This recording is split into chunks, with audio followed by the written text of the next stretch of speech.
Alhamdulillah kita bersyukur pada Allah. Di antara kenikmatan-kenikmatan Allah yang kita terima, yang paling besar adalah nikmat keimanan Bapak Ibu sekalian. Karena tanpa nikmat keimanan percuma kita hidup di dunia. Karena sebenarnya orang-orang yang tidak punya keimanan itu tidak ada bedanya dengan mayit. Kenapa? Hanya orang-orang yang beriman yang terdorong untuk melakukan amal-amal soleh. Hanya orang-orang yang beriman yang terdorong untuk melakukan hal-hal yang baik. Karena itulah kita tahu kenapa Pancasila itu diawali dengan ketuhanan yang Maha Esa. Karena tanpa ketuhanan kan tidak ada peradaban. Tidak ada keadilan, tidak ada peradaban, tidak ada persatuan, tidak ada musyawarah dan seterusnya. Maka keimanan adalah bagian yang paling penting yang kemudian disampaikan oleh Allah Subhanahu wa taala kepada kita. Dengan itu semuanya bisa dimungkinkan, semuanya bisa ada. Maka pemberian terbesar daripada Allah kepada kita sesungguhnya adalah keimanan itu sendiri. Bayangkan ibu dan bapak sekalian, andaikan keimanan itu tidak ada, kita nggak ada bedanya dengan mayit. Kenapa? Mayit tidak terdorong untuk ibadah. Mayit tidak terdorong untuk mengumpulkan pahala. Mayit tidak bisa berpahala. Orang nggak beriman juga nggak bisa berpahala. Semua perbuatan-perbuatannya di dunia yang baik-baik tidak dihitung. Tapi orang-orang yang tidak beriman bahkan lebih parah daripada mayit. Kenapa? Karena sudahlah perbuatan baiknya tidak bisa dia lakukan, dia tetap melakukan perbuatan buruk. Ini orang-orang yang nggak beriman. Lihat mayit itu nggak bisa sholat, tapi nggak bisa maksiat. Sedangkan orang yang tidak beriman, mereka malas sholat, nggak mau sholat, tapi demen maksiat. Maka mereka lebih buruk daripada mayit itu sendiri. Kita beruntung kita punya keimanan, karena keimanan inilah sesuatu yang paling berharga. Bapak Ibu sekalian, banyak orang yang berpikir bahwa ada yang berharga lebih daripada keimanan. Harta, dunia, jabatan, dan seterusnya. Padahal kalau andaikan ada yang jual keimanan, dan ibu-ibu bisa ngasih tahu saya berapa harganya, di all shop yang mana misalnya, atau misalnya di toko yang mana, harganya berapa saja akan saya tebus untuk bapak saya. Tapi kan gak ada yang jual keimanan. Andaikan keimanan itu dijual, saya punya apapun insya Allah saya bakal tebus supaya bapak saya bisa beriman. Tapi cara kerja keimanan kan tidak dengan cara seperti itu. Andaikan keimanan itu bisa dibeli, maka saya yakin ibu-ibu dan bapak-bapak yang hadir di sini pasti punya orang-orang yang mau dikasih hidayah, kan gitu kan ya. Pasti punya orang yang kita cintai, yang kita mau mereka mendapatkan hidayah sama seperti kita. Apakah itu anaknya, apakah itu adalah saudaranya, apakah itu adalah bapak ibunya. Kita pengen agar mereka bisa mendapatkan kenikmatan ketika beribadah seperti yang kita punya. Tapi cara kerja logika tidak seperti itu. Contoh misalnya, andaikan hidayah itu logika, sama kayak logika manusia, maka seharusnya Abu Thalib masuk Islam, betul nggak? Karena yang paling dekat dengan Rasulullah adalah Abu Thalib. Coba bayangkan, kita itu umatnya Rasulullah, tapi nggak pernah ketemu sama Rasulullah. Jangankan ketemu sama Rasulullah, kita lihat aja belum pernah. Kalau lihat dan ketemu belum pernah, apalagi bantuin dakwanya Rasulullah, belum pernah. Sekarang aja kita mengatakan bahwa kita adalah muslim dan taat pada sunnah Rasulullah. Tapi belum tentu ketika Rasulullah dulu dihina di depan mata kita, kita mau belain Rasulullah. Belum tentu. Baru kita omong doang. Tapi Abu Thalib ini sudah menunjukkan, sudah membela Rasulullah Sallallahu Alaihi Wasallam. Ketika Rasulullah masih kecil, dia yang merawat Rasulullah setelah menggantikan bapaknya Abdul Muthalib yang merawat Rasulullah. Merawat Rasulullah, mencukupi Rasulullah, dan ketika sudah gede Rasulullah jadi Rasul dan Nabi, maka kemudian Abu Thalib melindungi dakwah Rasulullah. Ada yang ingin membunuh Rasulullah, Abu Thalib di depan. Kalau andaikan kamu mau mencederai Muhammad, maka hadapi dulu saya, dan tidak hanya saya, hadapi seluruh Bani Abdul Muthalib. Kenapa? Karena ini adalah bagian daripada kami. Abu Thalib melindungi Rasulullah Sallallahu Alaihi Wasallam, menjadikan badannya sebagai tameng Rasulullah Sallallahu Alaihi Wasallam. Tapi apa yang terjadi ketika Abu Thalib mau sekarat, mau wafat, lagi sekarat, dan kita tahu Rasulullah itu seumur hidupnya menginginkan agar Abu Thalib masuk Islam. Anda bisa bayangkan, Anda menginginkan seseorang yang sudah Anda anggap sebagai ayah Anda sendiri, karena memang Anda tidak punya ayah pada awalnya, anak yatim. Kemudian ketika sekarat, Rasulullah langsung tergopoh-gopoh mendatangi Abu Thalib. Kenapa? Dalam kepala Rasulullah kita sudah bisa duga. Kenapa? Ini terakhir kalinya kesempatan untuk bisa menghantarkan hidayah pada Abu Thalib. Sampai di sana Rasulullah langsung kemudian berkata pada Abu Thalib, Abu Thalib, ucapkan 2 kalimat syahadat. Wahai pamanku, ucapkan 2 kalimat syahadat. Di sekeliling Abu Thalib ada banyak orang-orang kafir Quraisy, para pembesar-pembesar kafir Quraisy di situ. Yang jawab bukan Abu Thalib, yang jawab justru pembesar-pembesar Quraisy. Jangan dengarkan Muhammad. Kalau kamu dengarkan Muhammad, kamu masuk dalam agama Muhammad, kamu bukan bagian daripada kami lagi. Diucapkan Rasul untuk kedua kalinya. Wahai Abu Thalib, wahai pamanku, ucapkan 2 kalimat syahadat pamanku. Ucapkan sekarang juga. Kalau engkau mengucapkan, maka walaupun engkau belum punya apapun seolah-olah begitu, maka saya bisa membela engkau di hadapan Allah. Kata Rasulullah, ayo pamanku ucapkan sekarang, selama masih ada nafasnya. Kemudian pamannya diem, yang ngomong malah orang-orang di sekitar Abu Thalib.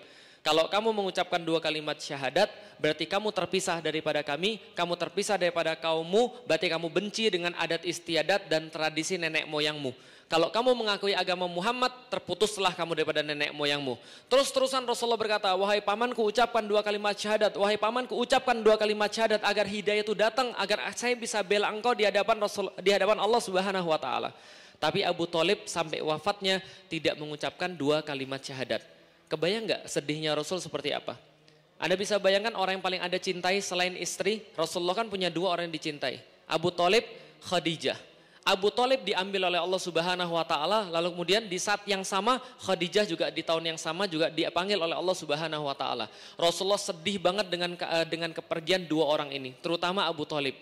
Kenapa? Abu Thalib itu didampingi oleh Rasulullah pada saat meninggalnya, tapi nggak mau mengucapkan 2 kalimat syahadat. Saking sedihnya Rasul, turunlah ayat untuk menegur Rasulullah Sallallahu Alaihi Wasallam. Apa teguran Allah kepada Rasulullah? Innaka lan tahdi man ahbabta. Wahai Muhammad, engkau tidak bisa menunjuki siapapun yang engkau cintai. Paham maksudnya? Seolah-olah Allah pengen bilang pada Rasulullah Muhammad, nggak ada yang lebih dicintai di dunia ini daripada kamu. Nggak ada yang lebih dikasihi oleh Allah di dunia ini melebihi daripada kamu. Nggak ada orang yang minta di dunia ini kecuali langsung dikabulkan, kecuali adalah kamu, Muhammad. Tapi walaupun kamu yang minta keimanan kepada Abu Thalib, dalam urusan ini bukan begitu caranya. Dalam urusan ini bukan begitu logikanya. Allah katakan, walakinnallah yahdi may yasha. Akan tetapi Allah, dia lebih tahu dengan siapa yang layak mendapatkan hidayah.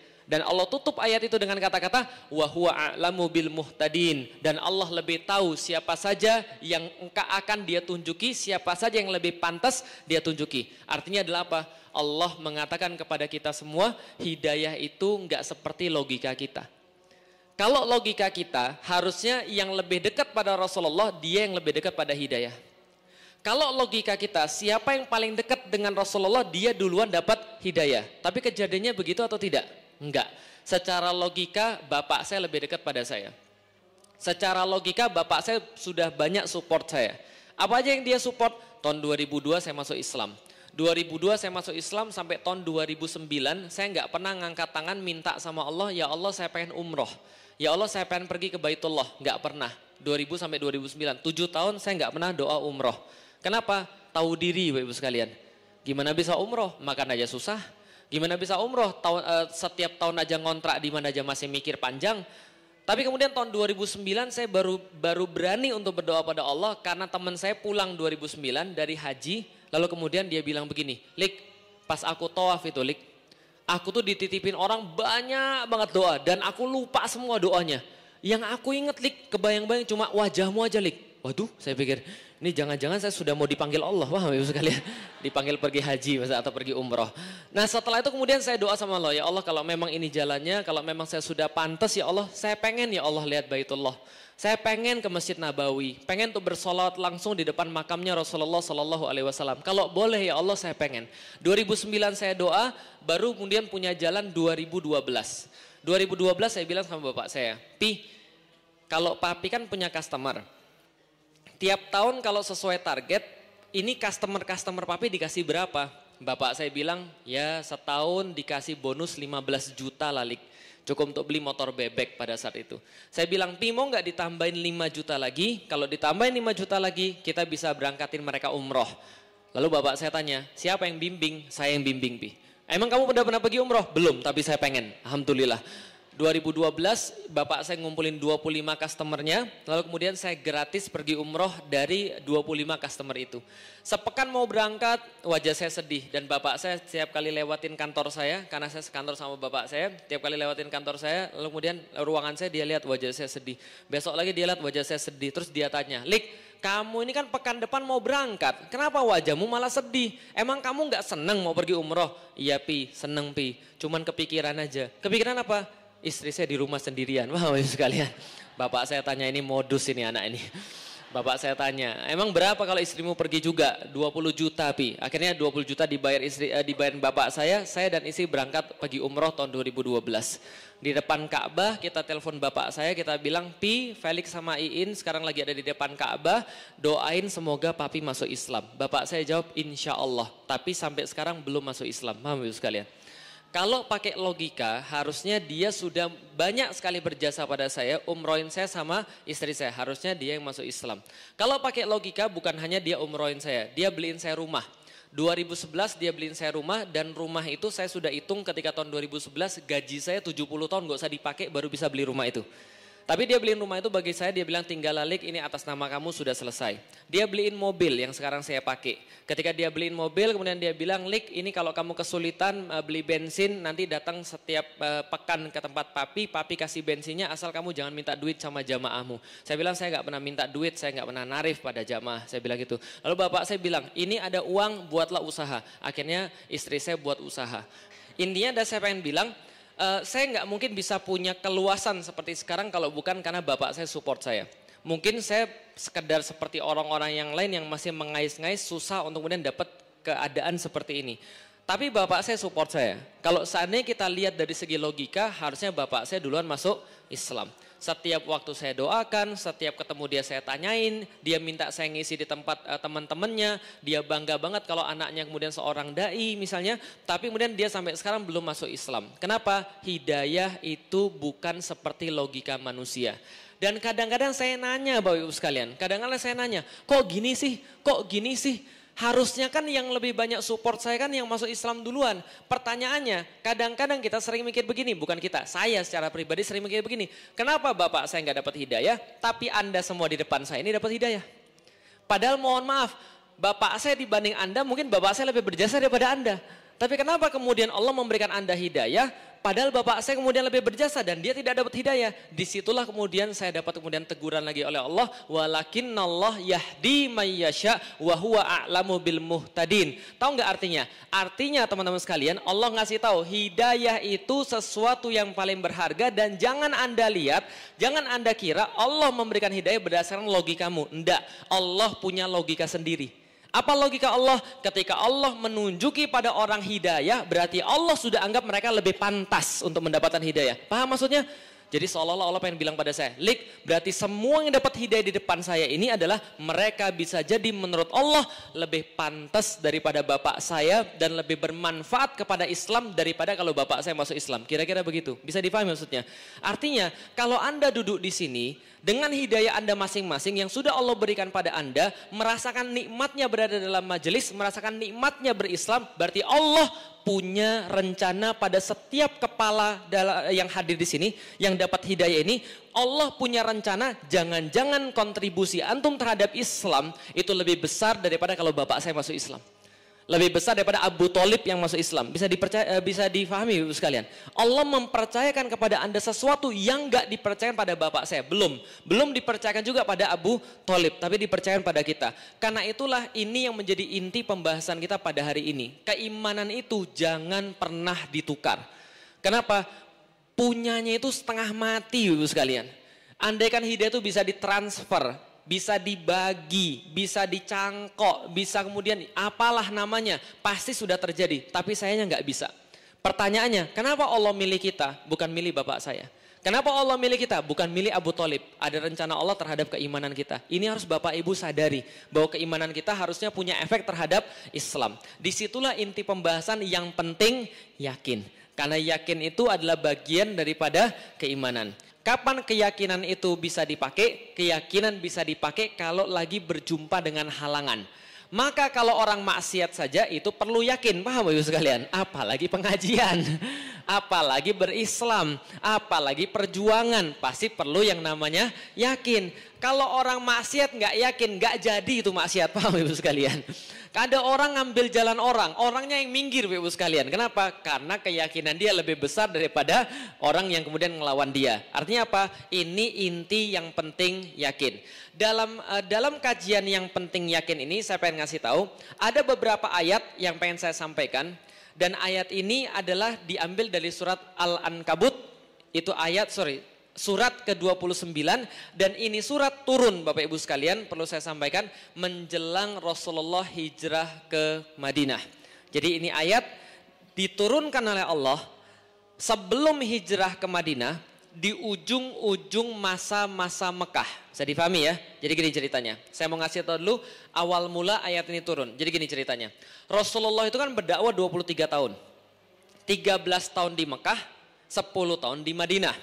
Rasul menjadi nabi dan rasul itu umur 40 tahun. Meninggal umur 63. Berarti ada 23 tahun Al-Quran turun, 13 tahun Al-Quran turun di Mekah, sementara 10 tahun di Madinah. Yang menariknya teman-teman sekalian, perhatikan, 13 tahun ini di Mekah, 10 tahun di Madinah, tapi 2/3 Al-Quran itu turunnya di Mekah. Berarti di Mekah itu banyak sekali ayat-ayat yang turun dibandingkan 10 tahun periode Madinah. Kenapa bisa begitu? Karena Allah ingin ngasih tahu kepada kita, bangun sesuatu itu perlu energi yang sangat banyak. Dan di Mekah ini bukan hanya intensitas Al-Quran turun lebih banyak, tapi intensitas gangguan itu jauh lebih besar, khususnya di ujung-ujung masa-masa Mekah. Bisa difahami ya?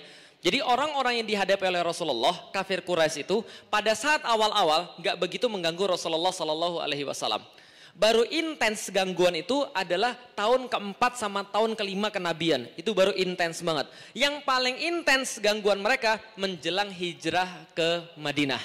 Berarti ini ayat yang turun ketika gangguan-gangguan lagi intens-intensnya. Persekusi lagi marak-maraknya. Orang-orang kemudian diusir dari tempatnya, disiksa karena dia muslim, orang sholat diganggu, semua terjadi pada masa ini. Maka masa ini diturunkanlah sebuah diturunkanlah ayat-ayat untuk mempersiapkan kaum muslimin tentang kemenangan yang mereka capai, sekaligus mental dalam sebelum menang itu. Bisa dipahami maksudnya Bapak Ibu sekalian? Jadi ini penting sekali karena ini mirip kayak sekarang. Sekarang itu kaum muslimin lagi diuji. Tapi ujian paling besar itu adalah ujian sebelum kemenangan. Bisa dipahami Bapak Ibu sekalian? Contoh misalnya, ibu-ibu pas lagi mau melahirkan. Kapan saat paling sakit? Kapan saat paling sakit? Pas mau melahirkan. Itu pas kepalanya keluar, betul begitu? Itu pas kepalanya keluar, itu saat-saat paling sakit kalau pas melahirkan. Saya ngelihat sendiri, istri saya melahirkan 4 kali, dan ketika pas kepalanya keluar itu kita rasanya ini nggak mungkin keluar, paham Ibu sekalian?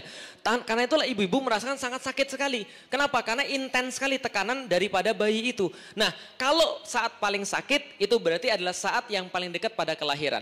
Malam paling gelap itu malam yang paling dekat pada fajar. Bisa difahami Ibu sekalian. Maka kalau seandainya tekanan paling besar itu mau mendekat pada kemenangan. Ini ayat turun dalam kondisi seperti itu. Jelas sampai di sini?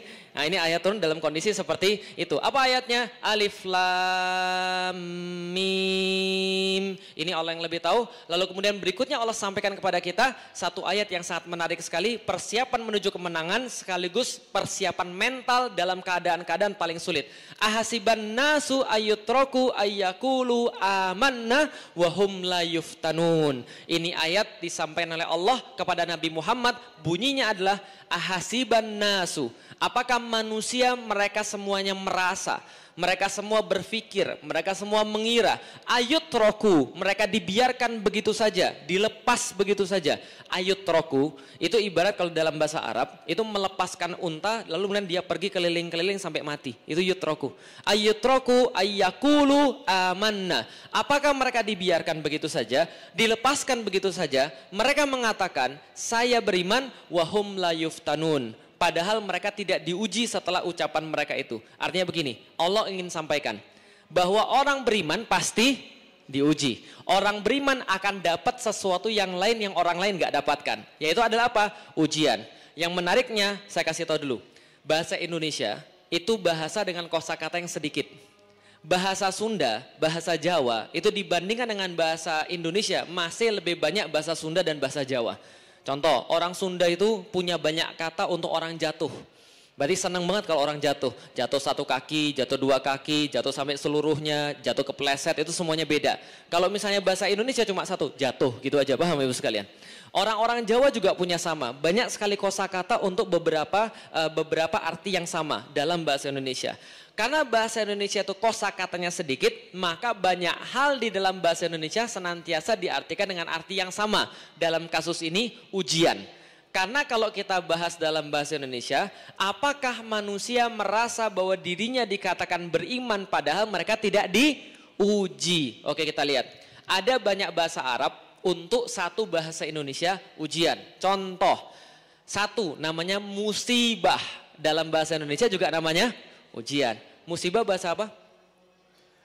Bahasa apa aslinya? Arab. Musibah aslinya bahasa Arab, artinya asobah asalnya. Asobah artinya kena. Jadi kalau ujian itu asobah, musibah itu benar-benar kena ke kita. Contoh, ada orang punya 10 HP, hilang 1, itu bukan musibah.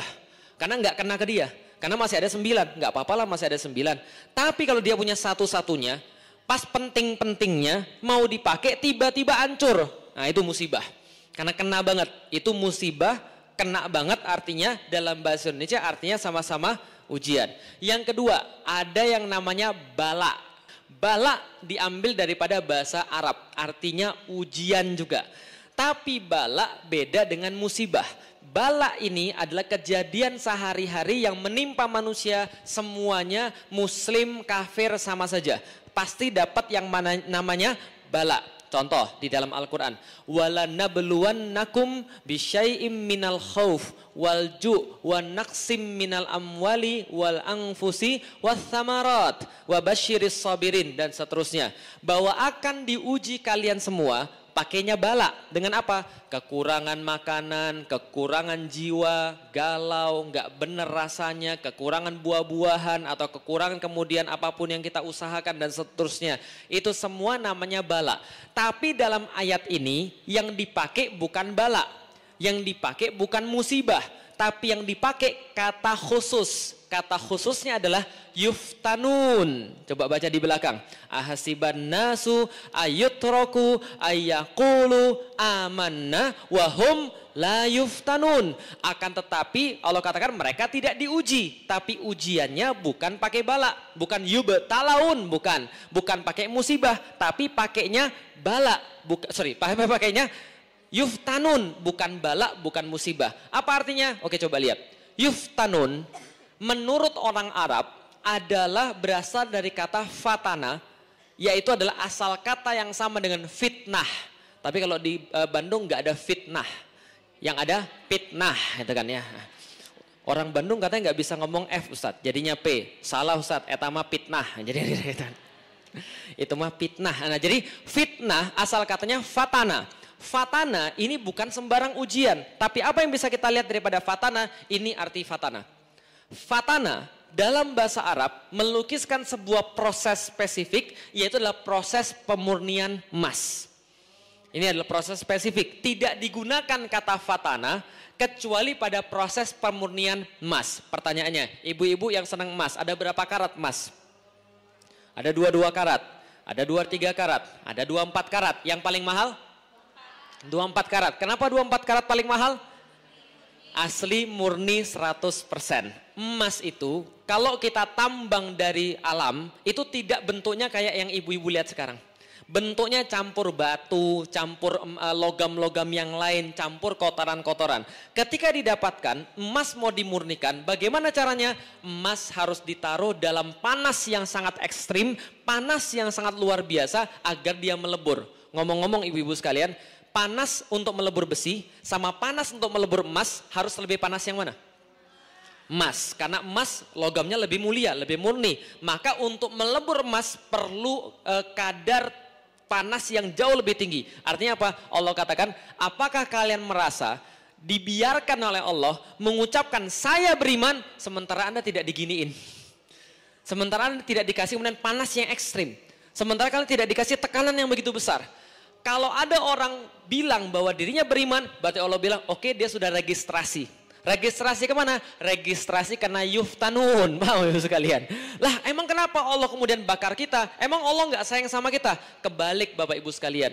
Ada banyak orang muslim itu salah mindset, salah pikiran. Pikirannya apa? Allah kalau ngasih orang cobaan berarti Allah nggak sayang. Salah. Seringkali di antara kita gitu kan ya. Ada orang kehilangan dompet, kamu pasti kurang sedekah. Langsung digituin aja. Belum tentu. Kamu tadi interview nggak diterima, kamu pasti sholat subuhnya telat terus ya. Nggak mesti begitu. Salahnya kita senantiasa menghubungkan kalau ada orang kena musibah berarti dia lagi maksiat. Kalau ada orang kena musibah, kalau ada orang kena ujian, dia berarti jahat sama Allah. Berarti dia tidak taat. Enggak gitu. Di dalam Islam belum tentu orang dikasih ujian berat, lantas Allah enggak sayang. Justru Anda dikasih yuftanun, dikasih fitnah, dikasih fatana, justru karena Allah mandang Anda itu berharga. Karena emas. Kalau bukan emas, nggak akan dikasih gituan. Paham ibu sekalian? Contoh, emas. Kenapa perlu dimurnikan? Supaya lebih indah, supaya lebih bersih, supaya lebih murni, supaya lebih mahal harganya, supaya lebih bagus ketika dibuat perhiasan. Betul begitu? Kalau batu kali perlu dimurnikan atau tidak? Nggak perlu, digosok selesai. Nggak perlu dibakar, nggak perlu dikasih suhu ekstrim, nggak perlu dilebur. Tapi kalau Anda sudah dikasih Allah yuftanun, sudah dikasih Allah fatana tadi, berarti Anda sudah dianggap berharga oleh Allah. Karena Anda dianggap seperti apa? Dianggap seperti emas. Dan kenapa Allah berikan kemudian ujian seperti itu? Supaya Allah menginginkan kita kembali pada Allah murni. Gak pakai campuran teman-teman sekalian. Allah pengen kita kembali 100% ke hadapan Allah karena kita tuh emas. Berarti kalau dapat yuftanun, berarti kita adalah bagian daripada emas. Logam mulia, bukan logam sembarangan. Tapi kalau orang-orang biasa tidak mengatakan dirinya beriman, tidak mau berjuang di dalam dakwah, dikasih oleh Allah musibah. Tapi musibah tipe biasa. Tipe apa? Bala.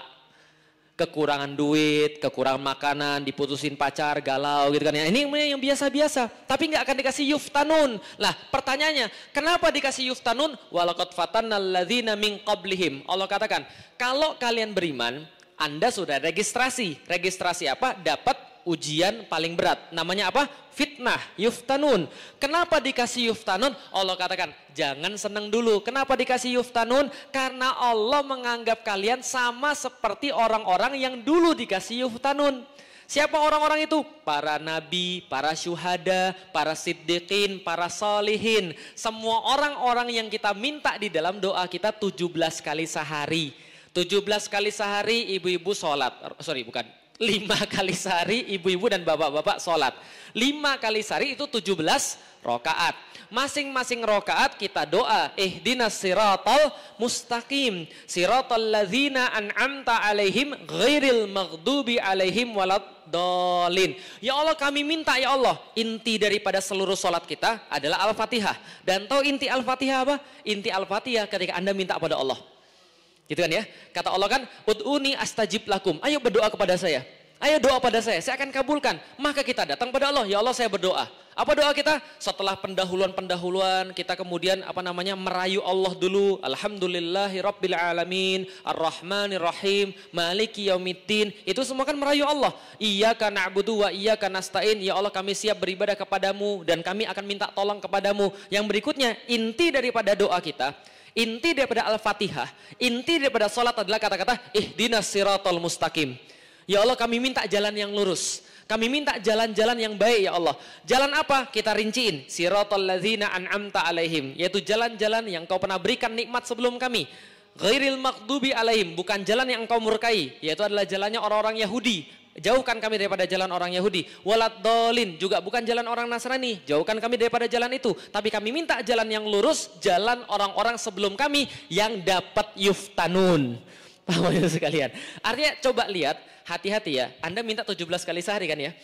Tahu nggak jalan yang Anda minta tuh jalan apa? Jalan kesulitan. Itu yang Anda minta. Yang Anda minta tuh masalah sebenarnya. Kok bisa gitu sih Ustaz? Anda coba baca. Ketika ulama-ulama mengartikan yuftanun, itu sama mengartikan adalah siratal ladzina an'amta alaihim. Yaitu jalan siapa? Rasul, syuhada, siddiqin, dan salihin. Coba lihat 4 jalan yang kita minta, nggak ada yang ceritanya happily ever after. Semua jalannya masalah semua. Nggak percaya? Coba lihat. Jalan para nabi, oke. Jalannya Nabi Muhammad kira-kira gimana? Susah atau enggak? Masya Allah. Rasul tuh ngomong pada para sahabat, enggak ada nabi yang mendapatkan ujian lebih besar daripada saya. Jangankan ujian, sakitnya saja, sakit fisiknya saja, itu bermasalahnya sudah berlipat-lipat. Rasul katakan, Anda pernah sakit meriang? Iya. Meriang saya, kata Rasulullah, itu berkali-kali lipat daripada kalian. Padahal pernah meriang nggak Ibu sekalian? Semua sendi sakit, wudhu aja rasanya sulit banget. Nah itu Rasulullah kalau sakit, itu berkali-kali lipat kita. Rasulullah sangat besar sekali kemudian ujiannya. Beliau ditanya, kapan waktu-waktu paling sulit dalam hidupmu ya Rasulullah? Pernah, kata Rasulullah, aku pergi ke Taif, jalan kaki, karena waktu itu belum ada kemudian transportasi yang memungkinkan. Jalan ke Taif itu kayak dari sini jalan ke Lembang Ibu sekalian. Naiknya tingginya luar biasa. Setelah kemudian lama sekali kemudian naik ke sana, sampai di atas. Ternyata orang-orang yang ada di Taif sudah diprovokasi, sudah diviralkan. Apa viralnya? Ini ada orang yang ingin merusak tempat tinggal Anda, ingin membuat kerusuhan, memprovokasi Anda. Maka anak-anak remaja disuruh bawain batu. Kemudian pas Rasul lewat, kemudian pas Rasul mau masuk, itu mereka ngelemparin, orang gila, orang gila. Lalu kemudian dilemparin, Rasul balik, terus kemudian batunya mengenai betisnya Rasulullah. Banyak sekali, bukan hanya satu dua. Maka sampai kemudian darah membasahi jubah Rasulullah Sallallahu Alaihi Wasallam. Lalu kemudian Rasul keluar dalam keadaan terusir, duduk kemudian di sebuah kebun, lalu kemudian mengadu kepada Allah. Ya Allah, coba perhatikan kata-katanya. Gak sedikit pun menyalahkan orang-orang yang melempari beliau. Beliau katakan, ya Allah, saya ini berpikir, masih kurang apa dakwah saya ini? Maafkan kelemahan saya dalam dakwah, kekurangan strategi saya sehingga mereka masih menolak saya. Enggak nyalain orang sama sekali. Lalu kemudian datang malaikat Jibril. Ya Rasulullah, sudah disiapkan malaikat penjaga gunung. Kira-kira mau ditimpa enggak ke kepala mereka? Kalau kita ditanya gitu jawabannya apa? Kalau gue sih yes, gitu kan ya. Tapi Rasul enggak bilang begitu. Andai Rasul bilang begitu, habis itu orang-orang Taif. Tapi Rasul katakan jangan, itu saat paling sedih di dalam hidup dia. Ketika dia disuruh untuk menimpakan gunung pada umatnya sendiri. Maka dia bilang jangan, saya doakan dari sulbi mereka keluar anak cucu mereka yang menyembah Allah Subhanahu wa taala. Kemarin teman saya baru pulang dari Taif, mereka cerita. Jadi orang-orang Taif itu semenjak Rasulullah Sallallahu Alaihi Wasallam sudah kemudian pergi, yang sudah beriman membakari seluruh kebun-kebun yang pernah disinggahi oleh Rasulullah. Jadi kebunnya dibakar semua. Kenapa? Mereka malu untuk dianggap orang Taif. Jadi kalau Anda sampai ke Arab sana, ada orang Taif pergi kemudian untuk umroh, Anda tanya, Anda orang mana? Mereka nggak akan pernah bilang mereka orang Taif. Kenapa? Mereka malu. Karena mereka diingat dalam sejarah sebagai orang yang menolak Rasulullah Sallallahu Alaihi Wasallam. Tapi Rasul itu beratnya luar biasa dalam kemudian kejadian-kejadiannya. Rasulullah sangat berat sekali. Ceritanya banyak. Lemparin batu, dicekek kemudian pakai kemudian selendang, lalu diinjek kepalanya ketika lagi sholat, dilemparin kotoran ternak dan seterusnya. Ada lagi nabi yang lain. Ada Nabi Yusuf. Pernah tahu Nabi Yusuf? Ibu-ibu kalau pas lagi hamil bacanya surat Yusuf supaya anaknya ganteng. Saya belum kasih tahu ya Ibu sekalian ya. Saya mau kasih tahu, mudah-mudahan setelah ini Anda pada berubah pikiran untuk membaca surat Yusuf. Karena saya mau kasih tahu, Anda baru dikasih tahu kalau baca surat Yusuf anaknya ganteng. Tapi yang belum dikasih tahu adalah anak ganteng itu bermasalah. Paham Ibu sekalian? Kan sudah saya bilang tadi, wahum la yuftanun, bahwa seluruh kisah Nabi itu orang bermasalah semua. Kalau Anda lihat kisah para nabi semuanya masalah dan jangka waktunya lama. Coba lihat awal-awal surat Yusuf sudah kisahnya saudara-saudaranya ngiri sama dia. Lalu saudara-saudaranya buang dia ke sumur. Lalu kemudian dia di situ teriak-teriak. Anda mungkin cuma baca, tapi Anda bisa nggak pikirin? Anda punya anak belum SD dibawa sama saudaranya dimasukin ke sumur. Mungkin dia teriak-teriak, traumatis dan seterusnya. Teriak-teriak entah berapa lama. Baru kemudian datang orang nolongin dia. Tapi bukan nolongin, dijual sebagai budak dengan harga yang sedikit. Lalu kemudian masuk disuruh bekerja, difitnah sama cewek pula, robek depan atau robek belakang, kan itu ya. Tapi saya yakin di sini insya Allah orang-orang di sini baik-baik. Insya Allah kalau kejadian yang sama insya Allah nggak robek. Kenapa? Sudah buka baju duluan kan itu kan ya. Setelah difitnah masuk penjara, di penjara dilupakan sama temennya. Lalu kemudian seterusnya di ujung cerita dia harus berhadapan dengan saudara-saudara dia dan harus memaafkan saudara-saudaranya. Belum lagi cerita sampingannya, bapaknya ketika tahu anaknya meninggal nangis sampai buta. Dan butanya sampai ketika Yusuf besar. Bisa dipahami Ibu sekalian? Enggak ada cerita bahagia dalam cerita Nabi. Oh, udah Ustaz terlalu berat Ustaz, jangan lagi Ustaz, ini aja Ustaz, yang syuhada aja Ustaz. Kalau Nabi kan nggak bisa nih, syuhada aja. Oke, saya mau nanya, ada nggak syuhada yang nggak mati? Ada nggak syuhada yang nggak mati? Nggak ada, yang namanya syuhada yang mati. Ustadz ada yang lebih ringan lah ya, Siddiqin Ustadz, Siddiqin. Ada, Siddiqin itu model kayak Abu Bakar, model kayak Harun, sama dipersekusi. Sama kemudian menghadapi kemudian cobaan-cobaan. Mereka diinjek-injek sampai ususnya keluar di dalam Al-Quran diceritakan. Mereka disisir dengan kemudian sisir dari besi yang dipanaskan, dibelah jadi dua. Itu nasibnya para Siddiqin. Yang kemudian menemani para Nabi dan Rasul. Ustadz yang paling ringan lagi apa Ustadz? Solihin, ada solihin. Solihin gimana? Kalau solihin itu minimal difitnah, Bapak Ibu sekalian. Difitnah dengan cara apa? Dia pengen memperbaiki padahal dirusak. Dia pengen memperbaiki, dibilang orang dia merusak. Dia sayang sama negeri dia, dibilang anti Indonesia. Dibilang kemudian anti NKRI, anti Pancasila. Itu kalau zaman sekarang, wah menurut sekalian, itu adalah Siddiqin. Mendingan Ustadz kayaknya yang itu aja lah Ustadz, kira-kira gitu ya. Nah, ini kemudian kita bisa lihat, walaqad fatannal ladzina min qablihim. Kenapa kemudian orang-orang yang beriman itu diuji? Karena ketika Anda minta di dalam Al-Quran, Anda pengen jalan-jalan seperti orang zaman dahulu, seperti Rasul, syuhada, Siddiqin, dan solihin, maka mereka diuji. Pertanyaannya adalah kalau Rasulullah Shallallahu Alaihi Wasallam yang nggak bisa dibandingin sama kita itu aja diuji, maka kenapa Allah mengistimewakan kita nggak diuji? Kan itu ya, bisa dipahami nggak sekalian? Rasul yang kata-katanya itu sangat lembut. Jadi gini, kalau Anda ketemu Rasulullah sekarang, nggak ada orang yang nggak suka sama Rasulullah. Sulit banget untuk tidak menyukai Rasulullah. Bahkan orang paling parah pun sulit banget untuk mencari kesalahan Rasulullah. Nggak kayak saya. Kalau Felix Show cari kesalahan banyak banget. Kalau Rasulullah gak ada. Tapi orang kayak begini pun tidak dikecualikan oleh Allah untuk mendapatkan yuftanun. Lah kenapa Allah mau mengecualikan kita? Pasti kita juga mendapatkan yuftanun. Walaqad fatannal ladzina min qablihim. Karena sudah dikasih yang namanya ujian itu kepada orang-orang sebelum kalian. Kita bukan yang pertama dipersekusi. Kita bukan yang pertama disuruh bubar ketika mau kajian. Kita bukan yang pertama dizolimi. Kita bukan yang pertama diperlakukan tidak adil. Walaqad fatannal ladzina min qablihim. Sabar saja, itu sudah berlalu sebelumnya. Kenapa Allah menguji kita? Allah sampaikan, fala ya'lamannallahu alladzina shadaqu. Karena Allah perlu untuk memberitahu kepada kalian siapa orang-orang yang benar. Wala ya'lamannal kadzibin. Dan Allah perlu tahu dan kasih tahu siapa yang kemudian yang bohong. Kalau Anda baca di dalam Al-Quran, artinya begini. Supaya Allah tahu yang mana yang benar dan yang mana yang dusta. Pertanyaannya, emang sebelum Allah kasih ujian, Allah nggak tahu kita? Allah tahu, tapi kita nggak tahu. Makanya para mufasir mengatakan ini ayat adalah Allah pengen ngasih tahu. Allah sudah tahu yang mana yang benar, yang mana yang salah. Tapi kalian semua belum tahu. Maka Allah kasih ujian, fitnah. Supaya apa? Supaya terbuka, terlihat dengan jelas siapa yang selama ini seolah-olah peduli dengan Islam dan siapa yang benar-benar peduli. Siapa yang selama ini kayak-kayaknya sama Islam oke, dan kayak-kayaknya enggak gitu kan ya. Dan siapa yang benar-benar serius untuk membela agama Allah. Sekarang kelihatan Bapak Ibu sekalian? Kelihatan banget. Nah semua kenapa ada ujian? Kalau nggak ada ujian kita nggak ngerti, kita nggak tahu Bapak Ibu sekalian. Makanya Allah katakan ujian ini untuk apa? Memisahkan antara hak dan batil. Selalu seperti itu. Emas tadi kita dikatakan, kita itu emas. Maka kita harus dipisahkan daripada kotoran-kotoran. Bapak Ibu sekalian, di antara kita ini ada orang yang dekat tapi sebenarnya jauh. Tapi ada orang yang jauh tapi sebenarnya dekat.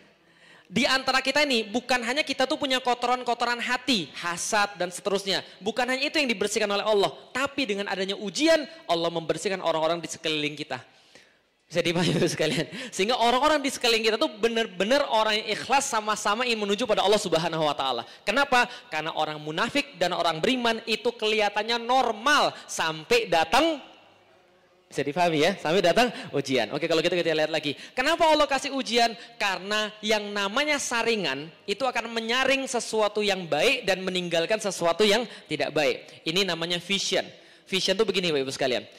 Orang itu ditentukan istiqomah atau tidak berdasarkan visi masa depannya. Visi itu ada 3. 1, visi orang biasa. 2, visinya pengusaha. 3, visinya ahli surga. Yang pertama visinya siapa? Yang kedua visinya siapa? Pengusaha. Yang ketiga visinya siapa? Yang pertama visinya orang biasa. Ini visi yang bisa dilakukan oleh semua orang. Kenapa? Dia ngelihat cuma pakai mata. Contoh, hari ini lihat saya. Lihat, percaya kalau ada saya di Masjid Trans Studio? Percaya, karena Anda lihat secara langsung. Ini baru visi yang pertama. Tapi visi yang pertama ini sangat berbahaya. Kenapa? Lihat di dalam Al-Quran, kecelakaan banyak orang gara-gara mereka cuma pakai mata. Karena mereka cuma pakai mata, mereka nggak bisa lihat yang di belakang tembok. Mereka nggak bisa lihat di masa depan. Kenapa? Karena hanya pakai mata. Itu kesalahan orang-orang. Karena hanya lihat pakai mata. Ini tipe yang pertama. Karena hanya lihat pakai mata, terhalang tembok. Allah katakan, di dalam Al-Quran. Orang-orang yang pakai mata itu mereka sangat senang dengan kehidupan dunia. Ya'lamuna dzohiron minal hayatid dunia. Sangat bisa mereka melihat dunia, sangat terang mereka melihat dunia. Wahum anil akhiratihum gofilun. Tapi urusan akhirat mereka tiba-tiba jadi lalai sekali. Ini menurut Allah, ini yang pertama. Visi pertama hanya pakai mata. Visi kedua, visi pengusaha. Visi pengusaha ini bukan pakai mata, tapi pakai akal. Pakainya apa? Akal. Contoh, pengusaha itu ngelihatnya bukan yang sekarang. Maka kalau ada orang jualan cincau, cappuccino cincau, Anda jualan cappuccino cincau juga, itu bukan pengusaha. Ada orang jualan HP, Anda jualan HP, itu bukan pengusaha. Kenapa? Pengusaha bukan lihat yang sekarang, tapi lihatnya di masa depan. Karena dia lihat di masa depan apa yang laku, dia invest sekarang. Invest itu hanya bisa dilakukan oleh orang-orang yang lihat pakai akal. Karena kalau dilihat pakai mata sekarang, ini nggak menghasilkan. Tapi masa depan menghasilkan. Kenapa? Karena ngelihatnya pakai akal. Itu pengusaha. Yang ketiga, visinya ahlul surga atau ahli surga. Nih, visinya ahli surga. Suatu waktu bayangkan, pada tahun 700-an, pada abad ke-7, tahun 600-an, tiba-tiba ada seorang laki-laki pagi-pagi ngomong begini. Kira-kira gimana reaksi Anda? Ada seorang laki-laki pagi-pagi di tahun 600-an, di saat belum ada mobil, di saat belum ada pesawat, di padang pasir, laki-laki bilang begini, tahu nggak? Kemarin saya itu didatengin malaikat malam-malam. Jantung saya dikeluarin, dicuci pakai air zam-zam, dimasukin lagi, terus kemudian ditutup lagi, kemudian pakai jahitan. Jahitannya tapi nggak terasa sama sekali, tiba-tiba hilang. Dan saya diajak pergi ke sebuah tempat, ada di situ hewan yang nggak pernah saya lihat sebelumnya. Lebih besar daripada keledai, lebih kecil daripada kuda. Punya sayap bagus banget. Saya naik ke atasnya, mengepak sekali, mengepak 2 kali. Lalu kemudian saya melihat ada Masjidil Aqsa. Lalu kemudian saya dari situ naik ke Sidratul Muntaha, ketemu Allah.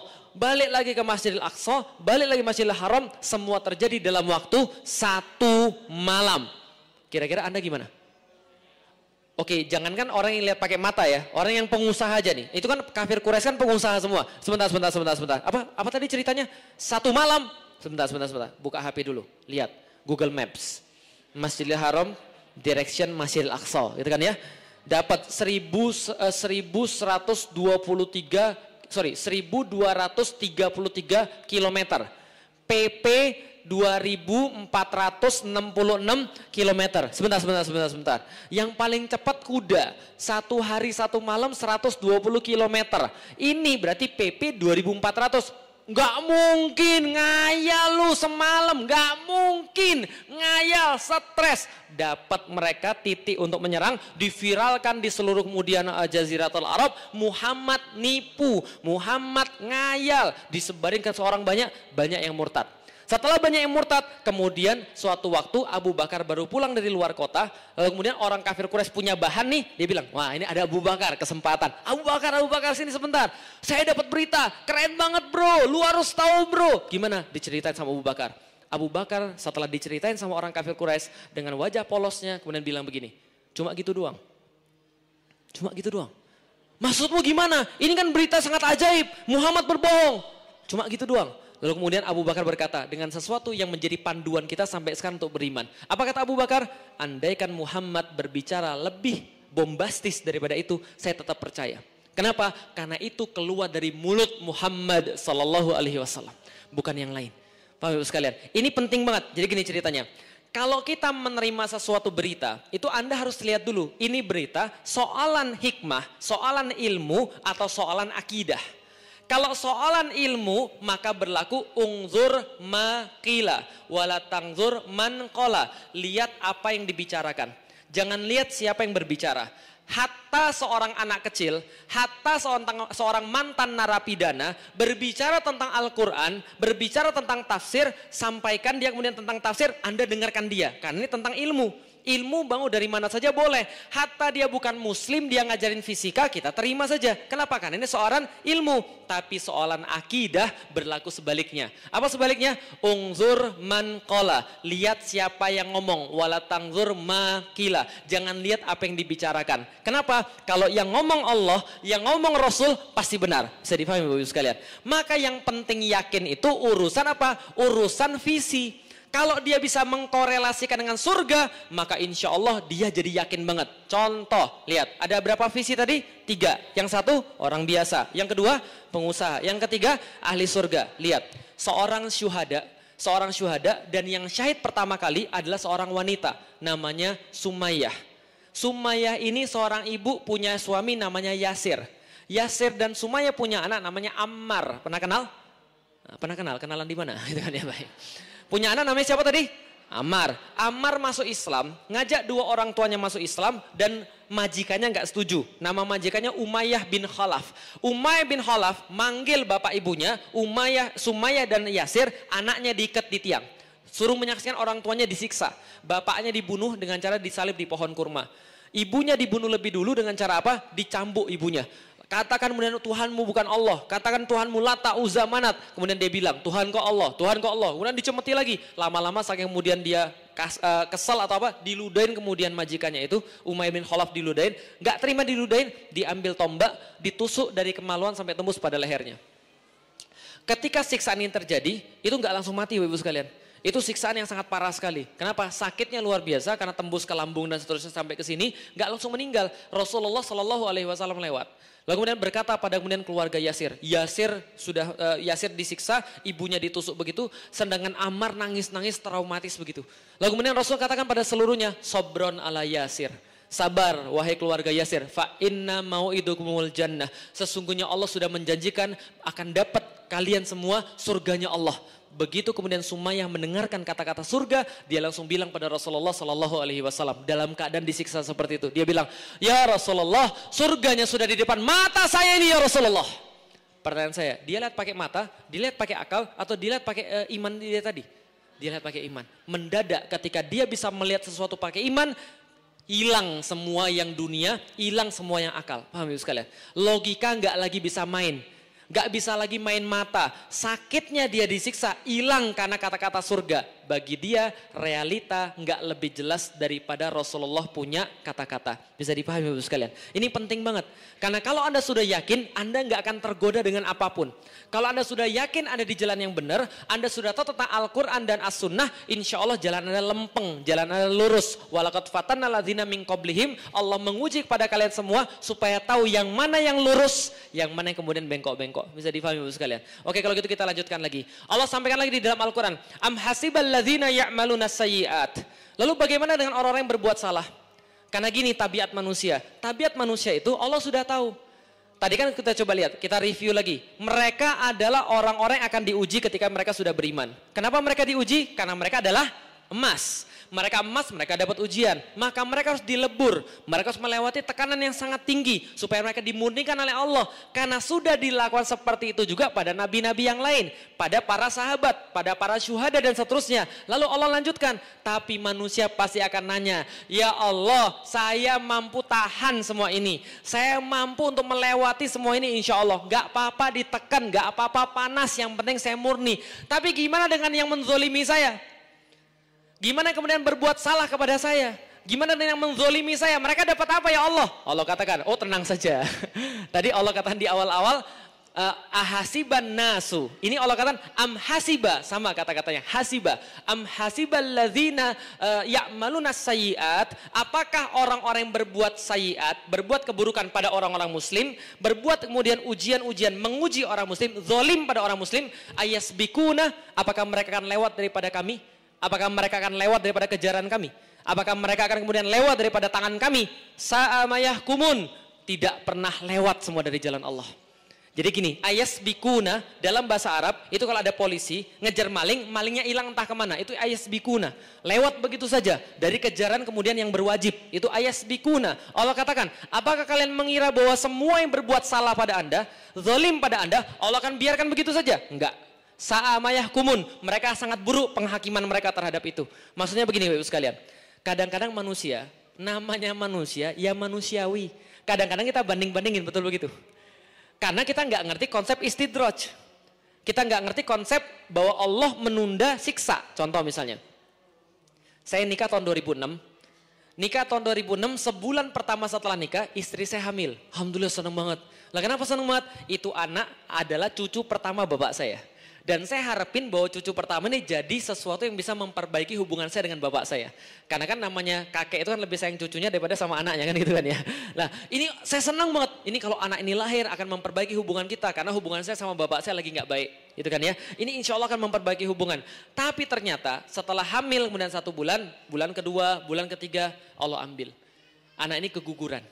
Ketika keguguran, apa kemudian dalam hati saya? Allah gak adil. Itu yang berzina anaknya keluar. Kenapa anak saya kemudian diambil oleh Allah? Padahal saya kan mau syar'i, saya kan mau taat. Ini anak saya harapkan. Kenapa diambil ya Allah? Kenapa yang gak taat, yang maksiat itu malah keluar anaknya? Itu aja dibuang di tengah jalan. Kita yang perlu anak, yang mengharap-harap gak dapat. Kenapa mereka yang gak mengharap malah dapat? Yang zolim-zolim itu malah dapat. Nah itu kata Allah. Apakah kalian mengira yang ya'maluna sayyi'at itu ayasbikuna? Apakah mereka akan dibiarkan? Enggak. Lalu saya istighfar, astagfirullahaladzim. Lah kenapa? Mau punya anak untuk apa? Mau punya pahala? Iya. Bukan untuk gengsi-gengsian? Bukan. Mau punya pahala? Iya. Benar. Lah ini Allah nawarin dapat pahala langsung. Punya anak bisa jadi fitnah, bisa jadi pahala.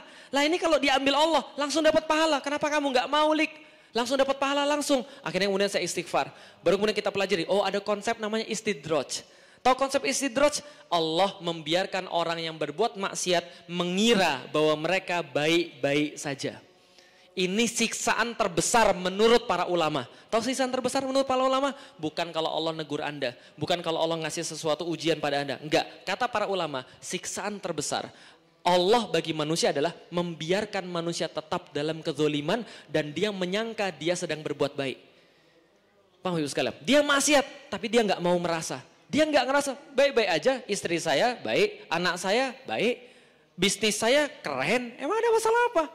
Tapi tiba-tiba Allah ambil semuanya. Lah kenapa? Karena tadi Allah katakan, apakah mereka dibiarkan oleh Allah? Enggak. Dan Anda coba lihat, dari zaman dulu ada orang-orang yang bermasalah dengan risalah para nabi. Ada orang-orang yang bermasalah dengan risalah Allah Subhanahu wa taala dan Anda pelajari bagaimana kesudahan mereka semua. Itu yang Allah sampaikan di dalam Al-Qur'an supaya kita belajar gimana kisahnya Namrud. Namrud itu Masya Allah sampai sekarang kalau Anda pergi ke Turki di daerah namanya Nemrut itu Mount Nemrut atau Gunung Namrud itu ada patungnya ya Allah segede kingkong Ibu sekalian. Bayangkan itu baru kepalanya doang belum badannya karena patah gitu kan. Dan bukan hanya satu banyak sekali. Saya bisa bayangin gila.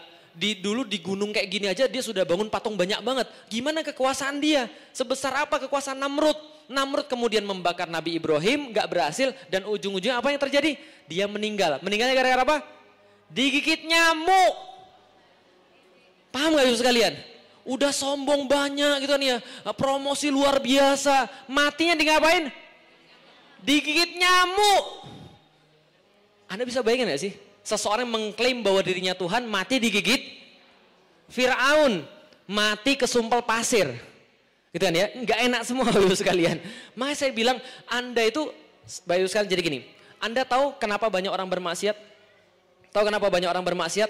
Di dalam Al-Quran, penyebab terbesar kenapa banyak orang bermaksiat adalah mereka tidak ngitung. Innahum kanu la yarjuna hisaba. Mereka tidak pandai matematik. Matematik itu selalu sama. 2 tambah 2, 4. Kalau di sininya 6, berarti di sini nggak mungkin 2 tambah 2. Pasti ada 2 lagi. Bisa nih Bapak sekalian. Setiap perbuatan Anda pasti punya konsekuensi. Tapi orang bermaksiat merasa semua tidak bakal dihitung. Innahum kanu la yarjuna hisaba. Dalam ayat yang lain Allah katakan, mereka mikir mereka tidak akan disatukan kembali dalam bentuk yang utuh. Mereka bilang, bagaimana Allah bisa menyatukan tulang belulang kami? Gak mungkin, ini tulang belulang banyak banget, gak mungkin bisa disatuin, sudah jadi tanah semuanya. Allah bilang, bahkan bukan hanya kamu, bapakmu, ibumu, nenek moyangmu, semua kami satuin jadi lagi satu. Kenapa? Kalian jangan kira kami kemudian kalian bisa lari daripada kami. Jangan kira setiap perbuatan Anda tidak akan dikonsekuensikan oleh Allah. Kenapa? Karena kalau Anda mau nyari keadilan di dunia, gak bakal dapat keadilan di dunia. Betul begitu?